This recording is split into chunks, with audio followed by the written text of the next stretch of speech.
Human civilization has come a long way over the past 2,500 years. We live in a modern computer age, yet amazingly, the ancient Greeks created a type of computer, precise mechanical clocks, and an accurate measuring device over 2,000 years ago. These devices have been hidden for thousands of years, but are now uncovered on Modern Marvel's Ancient Discoveries 1.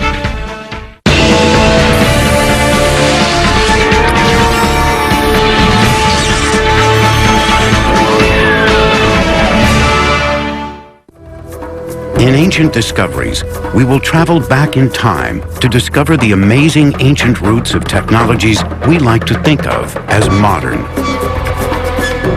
New research is beginning to suggest that many of the inventions of the last 200 years may in fact have already been known to the ancient Greeks and Romans.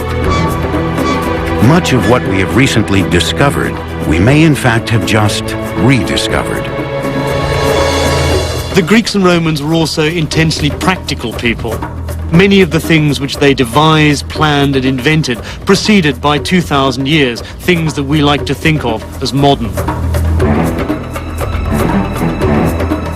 At the heart of this story of ancient achievement lies a mysterious and arcane machine, one so complex that many have refused to believe it could have been built by the ancient Greeks. Hidden for centuries beneath the Mediterranean Sea, encased in thick corrosion, it remained an enigma until 20th century science glimpsed inside.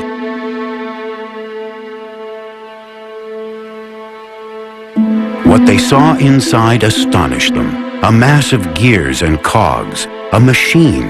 But what was it for? And who had created it?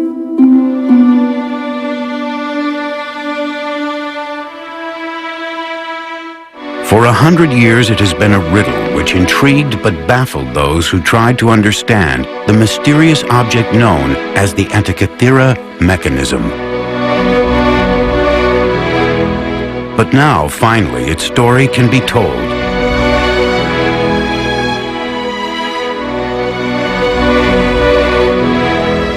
That story began just over 100 years ago, in the year 1900. It was early spring when Captain Kondos and his crew of sponge divers found themselves sheltering from a storm, miles off course, by the little Greek island of Antikythera. As the weather cleared, the captain decided to make the most of his unplanned stop by diving in the deep, clear waters off the island.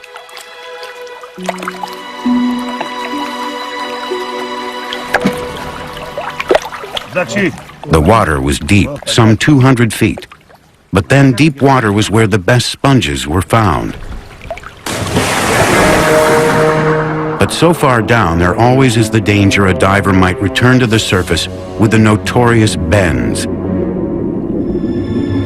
Once in the water, the diver started his first descent. But what awaited him on the bottom were not sponges. As he looked around, he saw what appeared to be dead bodies scattered in all directions.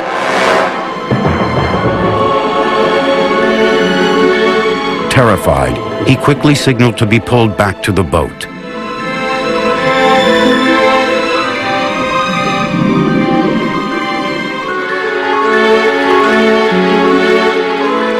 Some thought the diver was mad. Perhaps he had the bends. But the truth was far, far stranger than that. 2,000 years ago, another ship had sailed these waters on its way from Rhodes to deliver a precious cargo to a wealthy Roman citizen.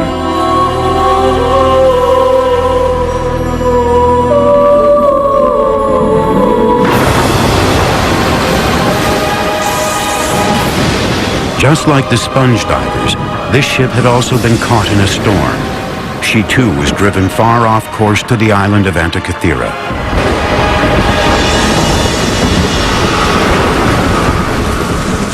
But this ship was not destined to survive.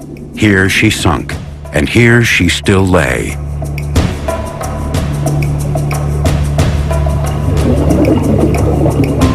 Captain Kondos sent another diver to investigate the wild story of the bodies. What had at first appeared to be dead bodies were in fact the most beautiful marble and bronze statues imaginable, the remnants of that ancient wreck.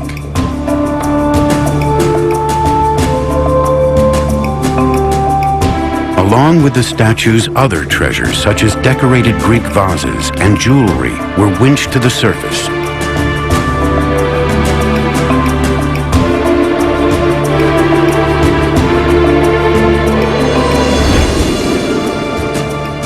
It was the find of the decade, perhaps the century, and the breathtaking statues made front-page news. One of the most perfect bronzes recovered was named the Antikythera Youth. The piece was universally acknowledged as a work of genius.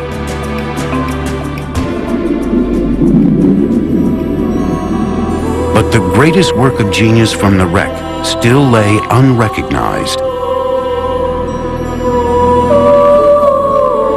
This rusting lump of corrosion held the key to one of the greatest periods in human history, the Hellenistic period, and perhaps the greatest achievement of that time.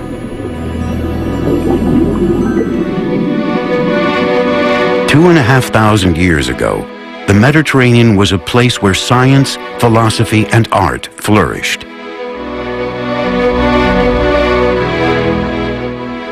The Greeks, known as Hellenes, were living in what many regard as a golden age. They had invented democracy, opened up the fields of mathematics and science, and introduced the world to philosophy. They were inquisitive and inventive, no different in many ways from us today.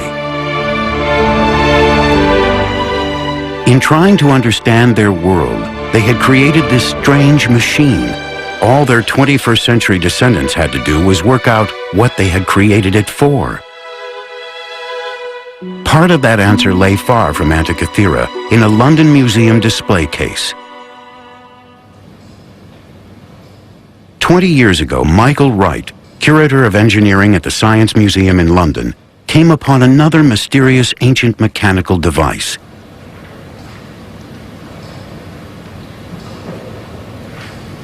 Although much less complex, there were similarities with the Antikythera mechanism. We call this the Byzantine sundial calendar. We think it dates from about 500 AD. It was a mechanical calendar which shows the passing of days indicated by the age of the moon within the month. The gear wheels looked surprisingly modern. Complicated mathematics and a detailed knowledge of astronomy would have been necessary to create such an object. Michael Wright decided to build a model of the device to explore how it would have worked. The model shows the position of the sun and moon within the zodiac at any given date, as well as the age of the moon. This instrument is much more simple than the Antikythera mechanism, but what's exciting about it is to have found another instrument, very obviously in the Hellenistic tradition because of the Greek lettering, and also having gear wheels. So now we have not just one mechanism that tells us the Greeks had gears, we have two. We've doubled the evidence. Although similar, it is estimated that the sundial calendar only had 8 gear wheels, where the Antikythera device had at least 29 and perhaps up to 70, allowing for much more complicated calculations. Could the Antikythera mechanism also be a mechanical calendar, one many times more complicated than the Byzantine machine, yet over 600 years older? Who in the ancient world had the ability to design such a complex device? The question has baffled experts since its discovery, but there is one legendary figure who could have been its creator. The remains of the Antikythera mechanism are on display at the National Archaeological Museum in Athens, Greece, but its original shape or dimensions still cannot be determined. Modern marvels will continue in a moment.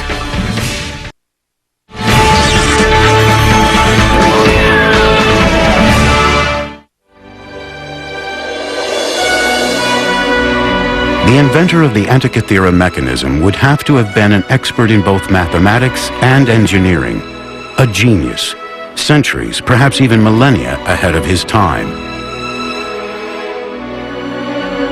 One man who fit that description was Archimedes.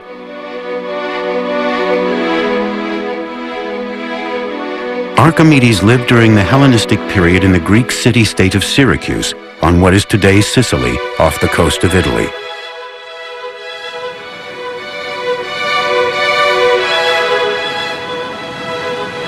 During his lifetime, the Mediterranean was a turbulent, war-torn place. A world in which his talent for military invention was put to good use by both his fellow Greeks and the aggressive new power of Rome that was slowly spreading its tentacles across the Mediterranean. Today, he is perhaps best remembered for the revolutionary invention known as the Archimedean screw, used to move water or seeds uphill.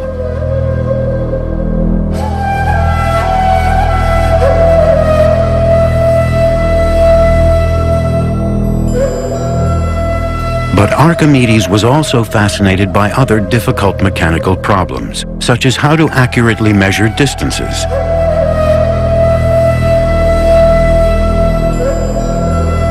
The greatest challenge of all, however, was to solve the puzzle of what caused the rising and setting of the sun, the changing seasons, and the strange movements of the moon and planets. What, in short, were the mechanics of time?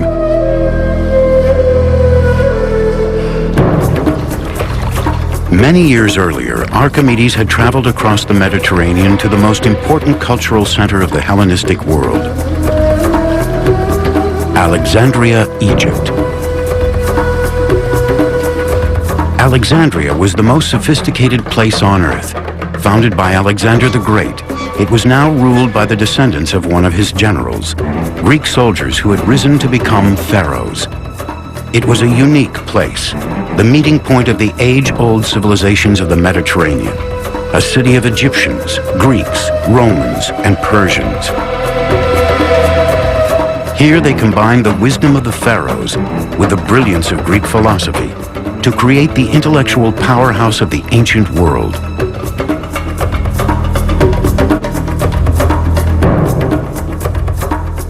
And it was here that the young Archimedes would be inspired by the work of a mechanical genius called Ctesibius.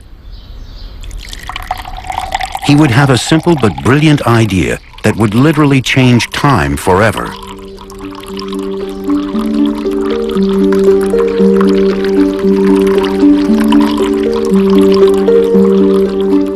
Ctesibius was fortunate to be born in Alexandria, the place where all the knowledge of the ancient classical world was held in one vast library. A place where the great thinkers of antiquity studied, and where shelf upon shelf held the thousands of scrolls recording their work. The library was such a famous institution that people came here from all over the world to learn and invent.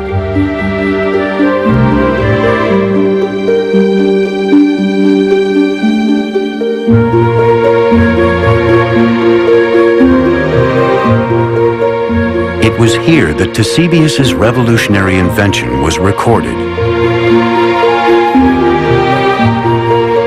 and where the young Archimedes may first have read of his work.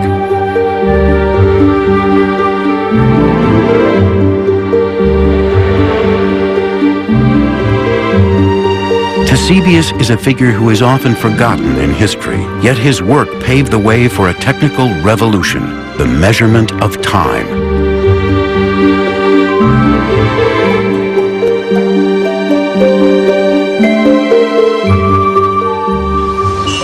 Yet Ctesibius came from humble beginnings. He was the son of a simple barber. As a young man, he had worked in his father's barber shop in Alexandria, inventing simple gadgets such as adjustable mirrors. And here he was surrounded by the constant dripping of water, which would inspire his great invention. Ctesibius knew that for thousands of years, the Egyptian had used ordinary water timers to mark the hours of the day. The famous Karnak water clock is one example. It is a vessel which was filled with water, and as it drained out through a spout at the bottom, the time could be read as the level dropped. Markings inside showed the passing hours and allowed the ancient Egyptians to measure the passing of time during the day or night. But this was still only a timer, known in Greek times as a clepsydra, not a constant clock. As the water level dropped, the water came out more slowly. Eusebius, however, saw the solution. He realized that if the vessel was always full, then the water pressure outflow would always be the same. If he could master that, he knew he could create an accurate device which would change the world. This then was the challenge he decided to set himself. Eusebius saw that the way to simplify the Egyptian clepsydra was not to utilize outflow of water, but to try and obtain a uniform inflow of water. The challenge was to keep the reservoir of the clepsydra full at all times. And this is how Eusebius did it. First, he added another water tank above the main reservoir. This poured water into the top faster than it could flow out, meaning the reservoir was always full, and any excess water could just run off into an overflow container.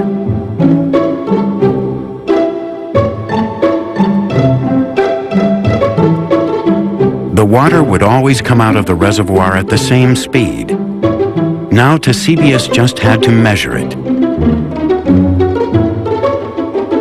To do this, he decided to put another water tank under the constant outflow. In this container, he placed a float with a pointer on top and a scale next to it. When the level of the water rose, the pointer rose at a constant speed. It was a stroke of genius. Eusebius had created the world's first mechanical clock, thanks to the dripping water in a barber's shop.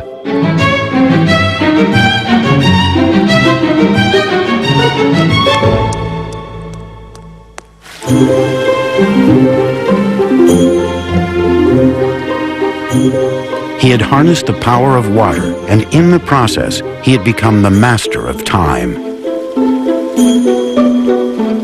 But measuring hours and minutes was only the start. What else could this unique water clock do?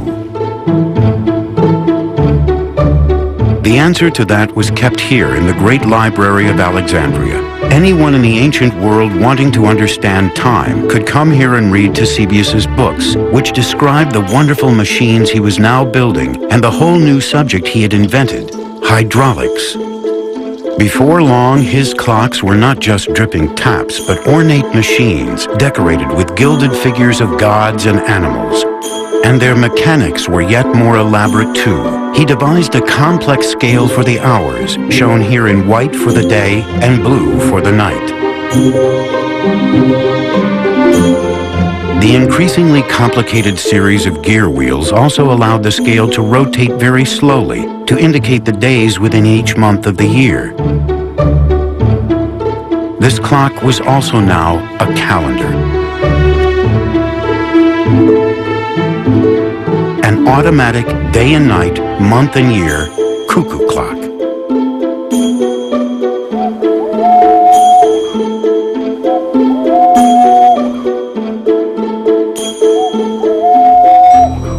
Archimedes was clearly fascinated by Eusebius's creations. He studied his clocks and used his own genius for invention to continue the work.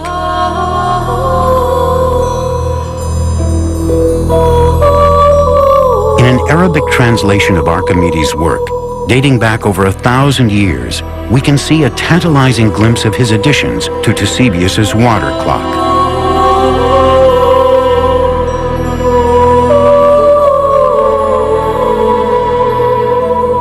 This modern reconstruction shows Archimedes' elaborations to the Eusebius clock. He added a bird who dropped a small stone onto a bell, making a clock chime on the hour. The woman is a gorgon with snakes for hair. When the bell chimes, you look up to see her eyes change color, indicating the time.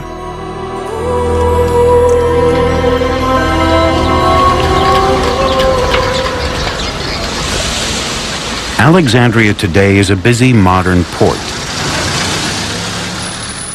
A new building now stands in place of the famous library. Tragically, the original library was burned to the ground, and with it was lost nearly all the knowledge of the ancient world.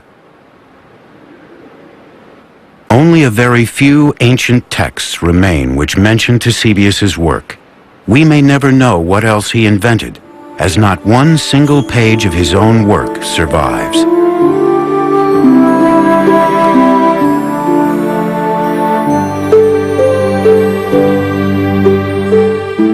So much information has been lost that Ctesibius has been largely forgotten.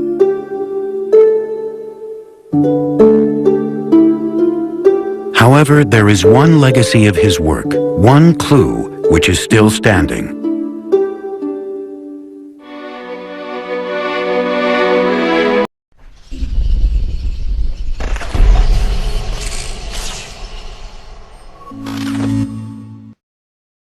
Could this small Greek tower hold the key to an ancient secret?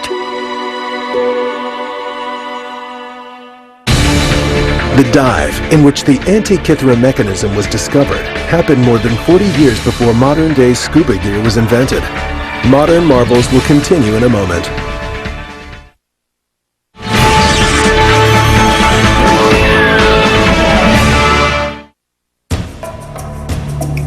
This unassuming tower, tucked away in a corner of Athens, is one of the best preserved buildings from antiquity. Its survival, almost untouched, is a miracle, and one due to the fact that for centuries it was believed to be the tomb of the philosophers Socrates and Plato. But this isn't a tomb. Carved on its 8 faces are a clue to its real use. On each side, a worn sculpture of each of the 8 winds can still be seen, along with a sundial.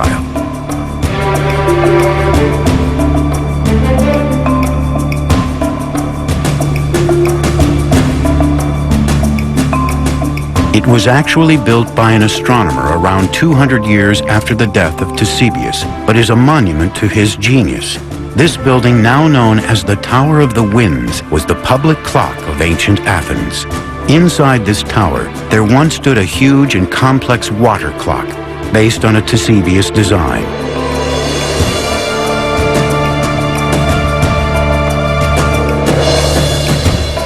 This clock was fed by a constant stream of water which ran from a spring on the Acropolis, from which the whole population of Athens could tell the time. But this was more than just a clock or even a calendar. Some believe this strange building housed a device that even charted the movements of the sun and moon in relation to the constellations of the zodiac.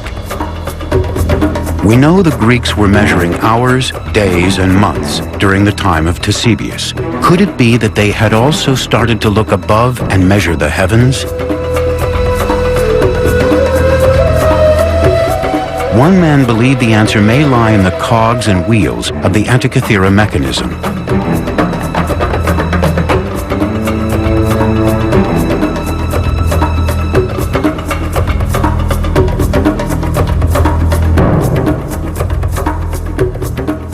In 1951, an English physicist, Derek de Sola Price, decided to find out for himself and examine the mechanism in detail for the first time. De Sola Price traveled to Athens to look at the mechanism. The pieces had lain largely untouched since its discovery 50 years earlier. The device had disintegrated further, exposing pieces of the gears, which he was able to study. He became determined to crack the secrets of the Antikythera mechanism.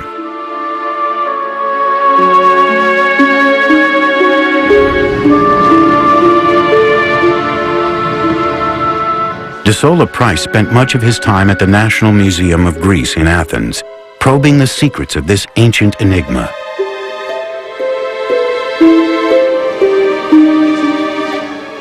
Something told him that these fragments were the real treasure from the Antikythera wreck.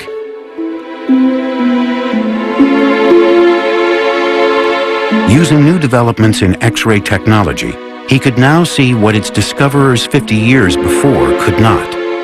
Looking through the corrosion, he was amazed. A machine so complex, it could almost be modern. He had to know what it was for. His meticulous studies of the cogs, gear ratios, and inscriptions gave him clues to the possible purpose of the mechanism.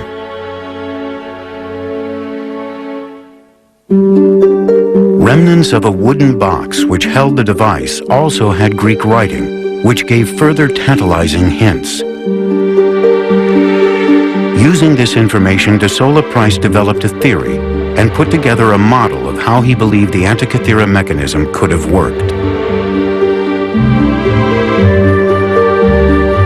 He realized the mechanism was an extremely sophisticated device for calculating the relative movements of the sun and moon.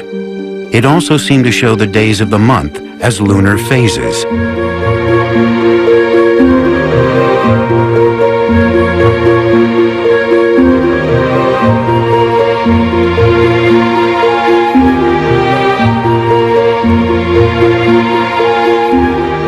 De Sola Price had established its mechanical complexity and knew that the knowledge required to create such a machine was immense.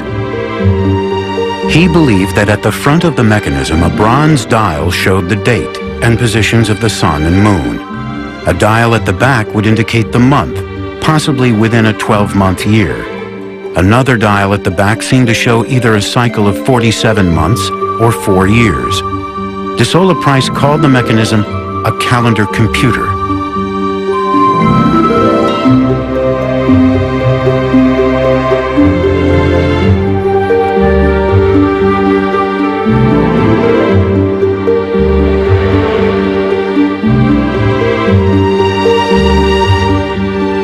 For anyone in the ancient world, such a device would have been invaluable.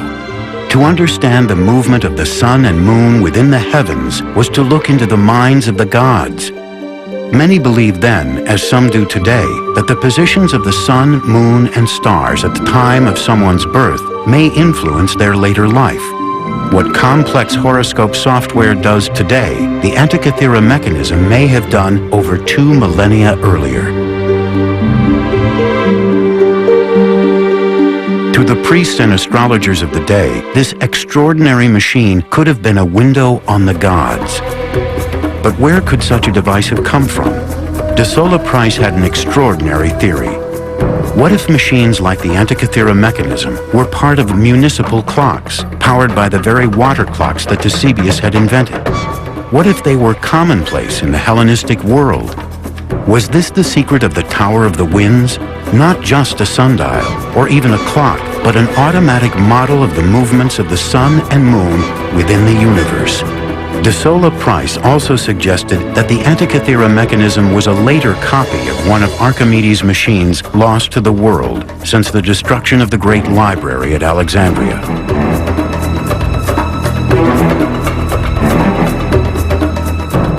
This was an intriguing theory, which could lead others to try to reveal the truth about the Antikythera mechanism.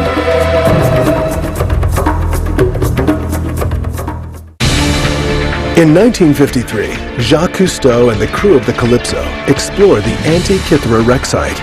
When they returned in 1973, they found previously undiscovered gold bars. Modern marvels will continue in a moment.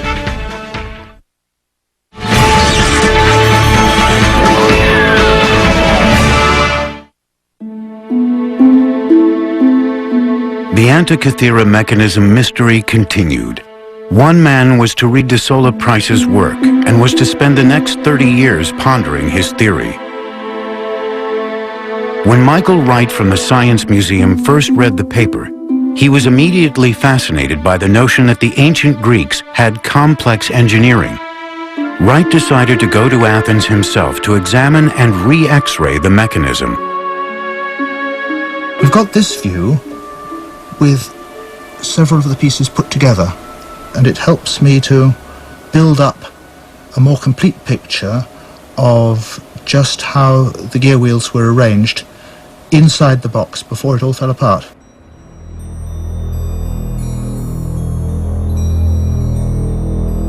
Although intrigued by de Sola Price's theory of the Antikythera mechanism, Wright believed there was more to the device than de Sola Price had realized. I went back and read Gears from the Greeks again and started to find problems with Price's account. That's when I resolved I really had to look at the thing for myself. But for Michael Wright to understand this strange device, he knew he needed to do more than just look at it. He needed to try to build one for himself. After de Sola Price's publication, many academics simply refused to admit that the mechanism could be so old. The complex gearing seemed too modern. How could ancient peoples have calculated and precisely cut the fine teeth on each wheel, they asked. Surely this was either a fake or a later machine that just happened to be lost on the site of the ancient wreck. So Wright set to work, determined to prove them wrong.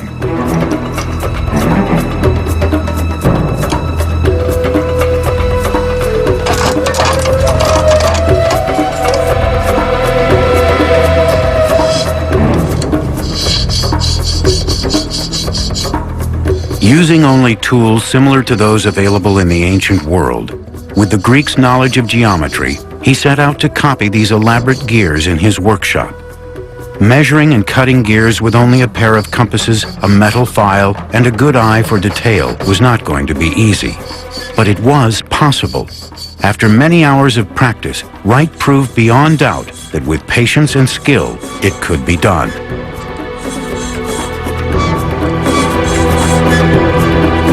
You can't deny the evidence that the Antikythera mechanism exists. When you look at it closely, it's very accomplished work, both in design and in execution.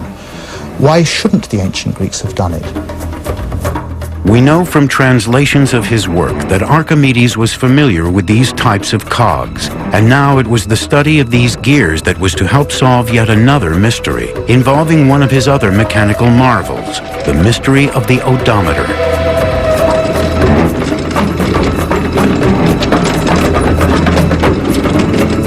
We all use odometers every time we get in a car. It's the device which measures the distance we've traveled. But remarkably, this device was in use long before cars and was crucial to the development of the Roman Empire.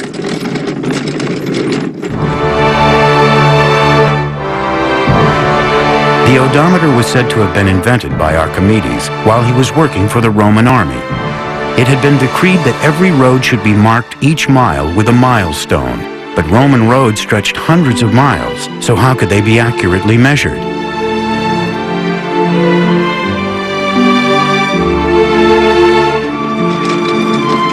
By creating a cart that would accurately calculate distance, Archimedes solved the problem and the milestones could be laid out.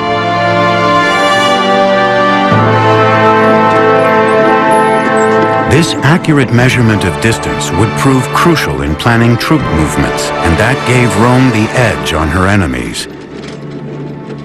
Archimedes had set the Romans on the path to empire and started a train of events that would ironically lead to his own death.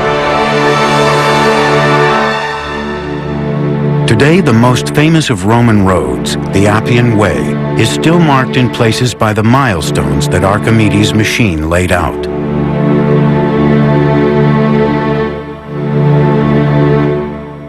But there is a problem with this apparently simple story, one that Professor André Sleeswyk from Groningen in Holland would eventually solve with the aid of the ghostly X-ray images of the Antikythera mechanism.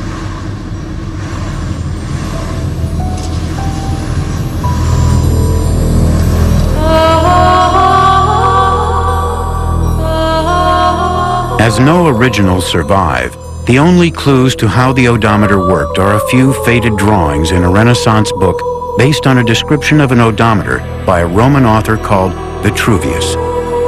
The drawings look fine on paper. The problem is when you try to build them, they don't work.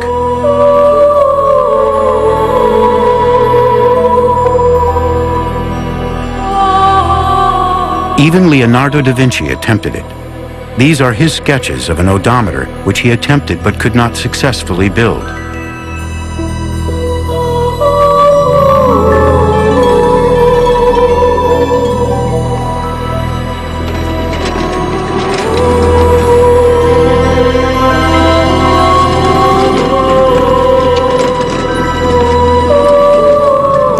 Professor Sleeswick started to make simple models to see if he could crack the odometer puzzle.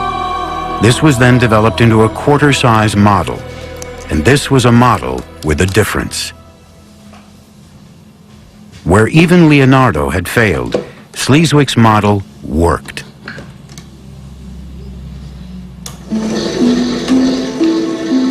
The mechanics are simple.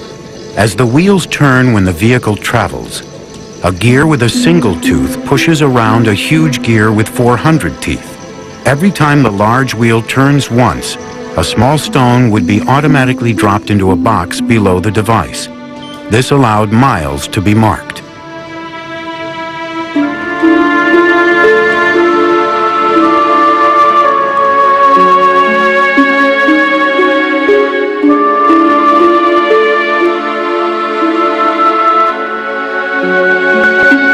After the First Punic War, by decision of the Senate of Rome, milestones had to be placed on all major roads.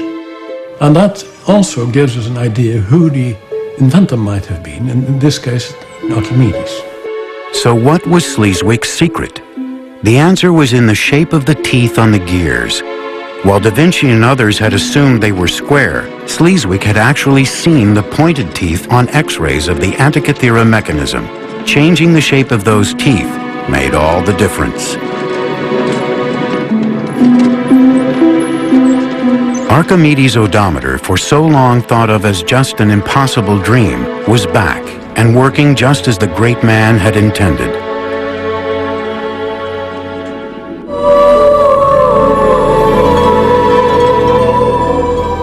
All thanks to that most mysterious of ancient objects, the Antikythera mechanism. A device whose true secrets were yet to come to light. In May 1983, an Italian stamp was issued to honor Archimedes. However, the image printed was actually that of Archidamos III, a king of Sparta from 3rd century BC. Modern marvels will continue in a moment.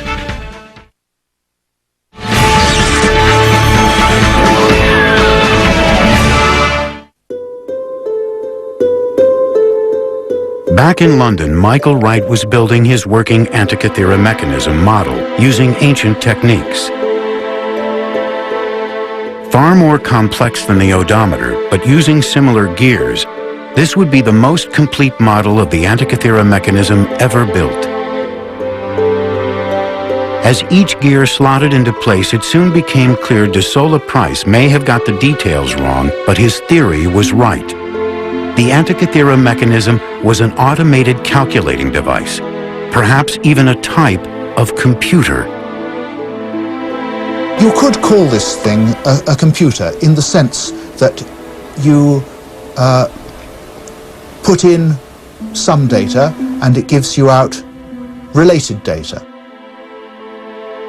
An ancient computer is a difficult concept to imagine. Yet in many ways that is exactly what the Antikythera mechanism is.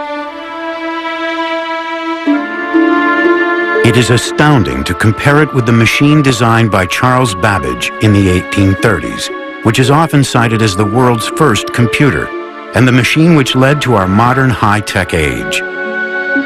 This was the first modern device which could make automatic calculations.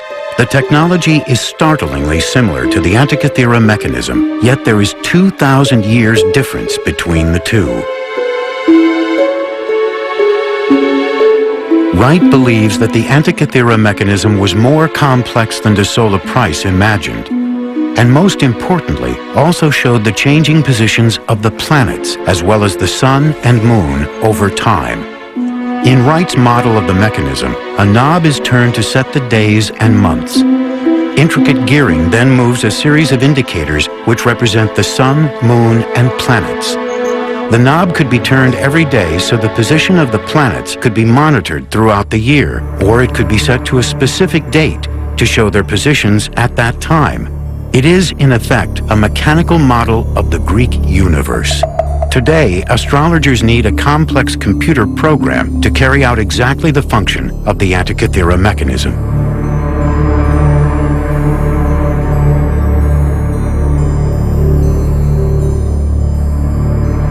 So could this machine have been created by Archimedes himself?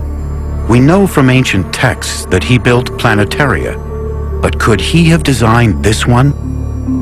It's difficult to make a direct connection between the Antikythera mechanism and Archimedes.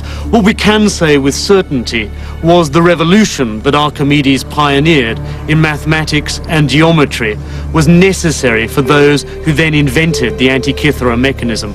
Without Archimedes and his advances, it's difficult to think that the Antikythera mechanism could have been invented at all.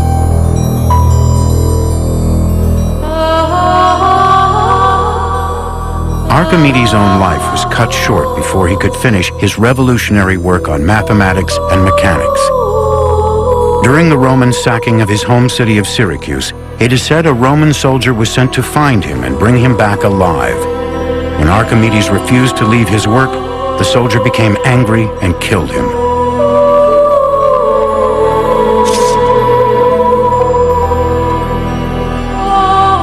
It was an ironic end for a man who had done so much to make Rome such a formidable fighting force. His death marked the beginning of the end of the Hellenistic tradition of great invention and science. His work, however, was preserved, stored on the endless shelves of the great library of Alexandria, a treasure greater than any the Romans looted from Syracuse. But even that legacy was not to last. The library itself fell victim to war and destruction, being burned to the ground several times over the following 800 years. Eventually, most of the collection, including much of Archimedes' work, was lost or destroyed in the fires. If only the library had survived, we may have inherited the insights of such great thinkers. Without them, we have been forced to reinvent much that we are only now realizing was already known over 2,000 years ago.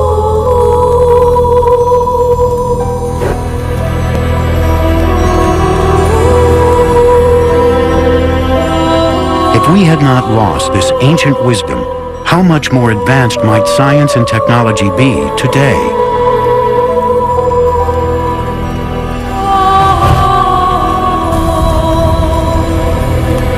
And what else may still lie hidden or lost from that time?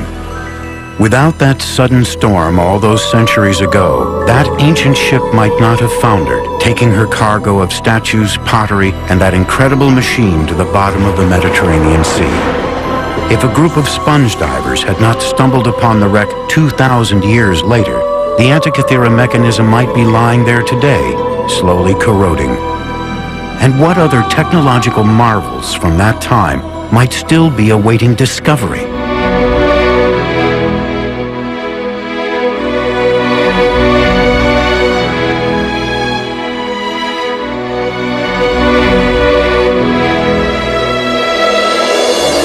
I think that these mentions we have in the literature and this one instrument are just the tips of icebergs showing that there was a great deal more to this tradition that we haven't heard about. 2,000 years ago, there was a world more advanced than we had dared to believe, and more secrets from that time may still lie waiting to be discovered. Ancient discoveries we are only just beginning to understand. Next on the History Channel, a 2,000-year-old machine, so far ahead of its time that world-class researchers are staking their reputations on the claim that ancient Greeks invented the computer. And this is it, the Antikythera mechanism and other amazing ancient discoveries. Next on the History Channel.